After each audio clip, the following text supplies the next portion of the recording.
Dave Wurzel, and you're watching Spotlight.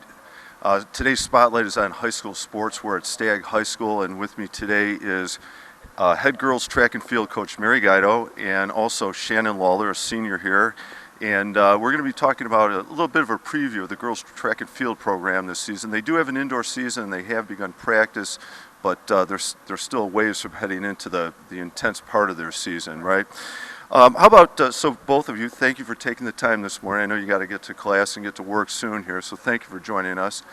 How about Coach Guido, maybe you first. You teach here, you've been coaching here for a while. Can you give us a little bit of your background about? Yeah, this is my 13th year at Stagg and 13th year coaching track and field. I have been head coach for 10 years, and prior to coming to Stagg, I did coach at my alma mater, Neuqua Valley in Naperville, for 3 years prior to that. So I've been coaching for 16 years. Okay. Well, congratulations, especially the head 10 years. That's a haul. That's impressive. How about, what do you teach here? Oh, I'm a health teacher, so I teach sophomores all day. Okay. All right, good. And Shannon, how about you? Let's talk about your background. You're a senior, returning senior, and you had, I know you're a very good hurdler. Maybe we can talk about that first a little, or we'll get to that in a second. But as a senior on the team, especially based on the success you've had in the past and the success you're planning on this year, I'm sure, they put you in a leadership role, surely, on the team. How do you see yourself helping your teammates as a leader preparing to walk into the season? Yeah, for sure. So it's been a really great year of being a leader this year, especially with how hard it's been over the past 2 years of not having an indoor season. But I really love having the motivation that these athletes have this year, and I love the motivation that they have going into hurdles, especially how hard it is. I love teaching it to how to do a form, to like just starting with a block. It's really motivational to just know that these athletes are going to be me one day in my shoes. So it's really nice to be that like role model in how it's been so hard. You know, that's a really good point. I mean, obviously the motivation. If you're motivated, it makes it possible to do so much more.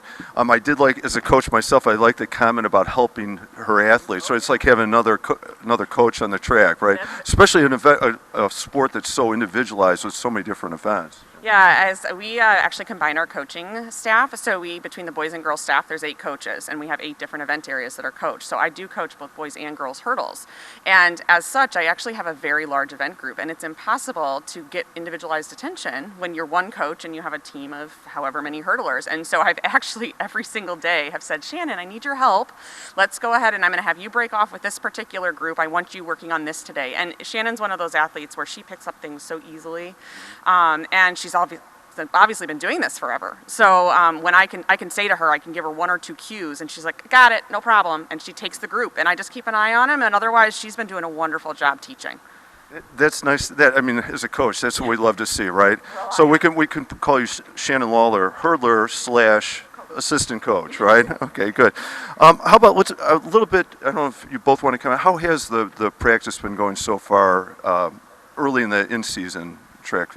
Well, I actually have the largest roster that I've had in 10 years. We are at over 75 athletes, and quite a few of those athletes are brand new to track and field. And so practices have been engaging, they've been exciting, but it's also been kind of interesting in the sense that I have to start over. I feel like I'm starting from ground zero, especially because last year's indoor season didn't exist. So with a lot of these athletes, I would say probably 75% of my team has never run indoors. And so just teaching the basics and teaching the sport when we don't have a track has been a little bit of a challenge. And so it's been going very well, but I feel like we're taking baby steps right now so that we eventually can get a little bit further. Right. And that is, it's exciting that you have the numbers, but again, another challenge, and that, practice space and coaching and introducing them to the sport again, right?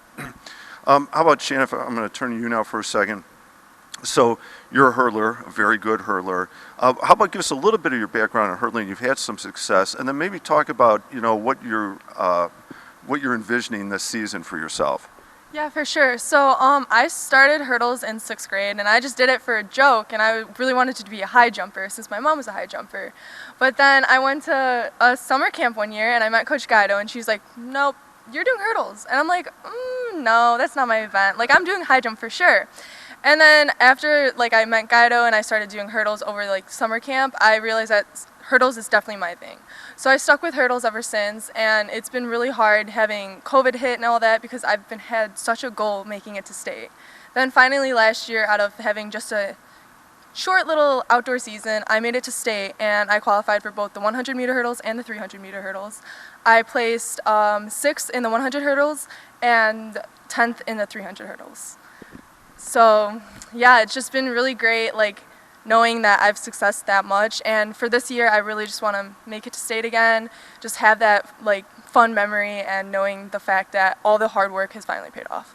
Well, that's absolutely. It sounds like you've put the work into it, and it has paid off it last year, and hopefully it'll pay off a little higher on the podium this year for you. That's amazing. What a great accomplishment. Congratulations on that.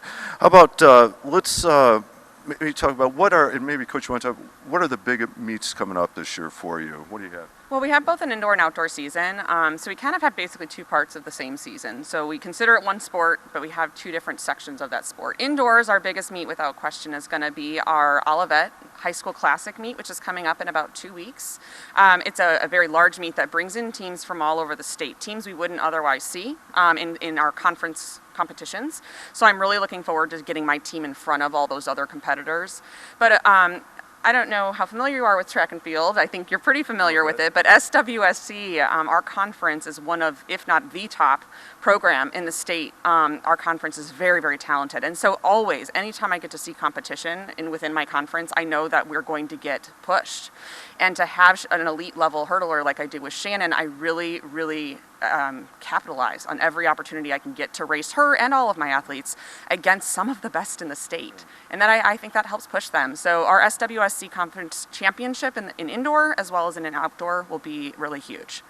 And that is exciting to be part of that level of competition, right? I mean, it's tough, but at the same time, it's exciting to see athletes like Shannon, who are competing at such a high level, facing off against competition like that. All right, Shannon, how about back to you for a second? So you're a track athlete. Do you have time to do any other sports?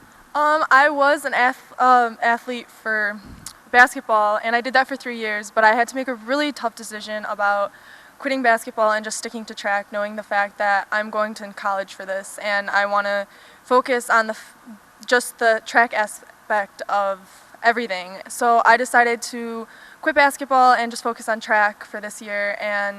But basketball was definitely a great run. I loved all the teammates. I loved the coaches. I love being on the team aspect of having. It's quite different compared to track, considering we're working together rather than track is more of an individual sport. But I really just love the sportsmanship of being in basketball, and I was also in volleyball for 2 years as well. So and that is tough, right, to make that decision. But the level you're competing at also puts some pressure on to make that happen so that you can devote yourself like that. Quick question, favorite subject? Definitely anatomy. I'm an anatomy nerd. I love learning about the body and everything about it. All right, so maybe related to that, and you certainly hinted at it before, you said you're college bound, right? And it sounds like you want to run track in college. Do you have some schools in mind, and do you have a study area in mind yet? I'm between two schools right now, normally Valparaiso, but I will not be running track there, and North Central for running track. So I'm definitely leaning more towards North Central, and I want to study exercise and science for physical therapy. Okay. Well, good luck with that. And we know North Central has a powerhouse track program. That would be a great one to join. Okay, last question. Well, first of all, good luck with that. That's exciting. Last question for you both. As athletes, as coaches, drawing on inspiration or ideas, do you have movies that, that's one of my go-tos? Maybe you have several, but Coach, you want to go first? Sure.